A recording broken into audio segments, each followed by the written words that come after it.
প্রাকৃতিক অপরূপ সৌন্দর্য দেখার জন্য গিয়েছিলাম ক্যান্তিং হাইল্যান্ড।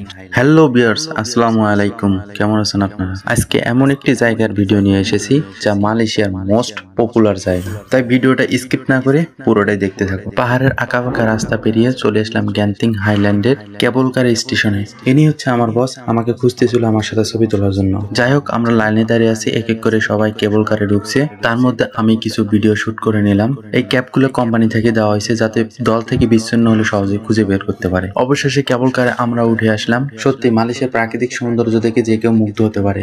মালয়েশিয়া পাহাড়ে ঘেরা একটি দেশ। মালয়েশিয়ার স্বাভাবিক তাপমাত্রা 30 থেকে 35 ডিগ্রি হলেও ক্যান্তিং হাইল্যান্ডের তাপমাত্রা 10 থেকে 15 ডিগ্রি সেলসিয়াস হয়ে থাকে, তাই এই জায়গাটিকে শীতকাল হিসেবে বিবেচনা করা হয়। কেবল কারে চড়ে এই দৃশ্যগুলো দেখতে কতটা ভালো লাগে তা বোঝানো সম্ভব না। প্রায় 3 কিলোমিটার কেবল কারে চড়ে মেইন স্পটে পৌঁছালাম। এই জায়গাটি মালয়েশিয়ার মেইন ভূমি থেকে 6500 ফিট উপরে। এই পার্কটি সম্পূর্ণভাবে কৃত্রিমভাবে তৈরি করা হয়েছে। এই পার্কটিতে সবচেয়ে জনপ্রিয় স্থান হচ্ছে ক্যাসিনো। এখানে ঘুরতে আসা মানুষদের মধ্যে প্রায় 80% মানুষ আসে ক্যাসিনো খেলার জন্য।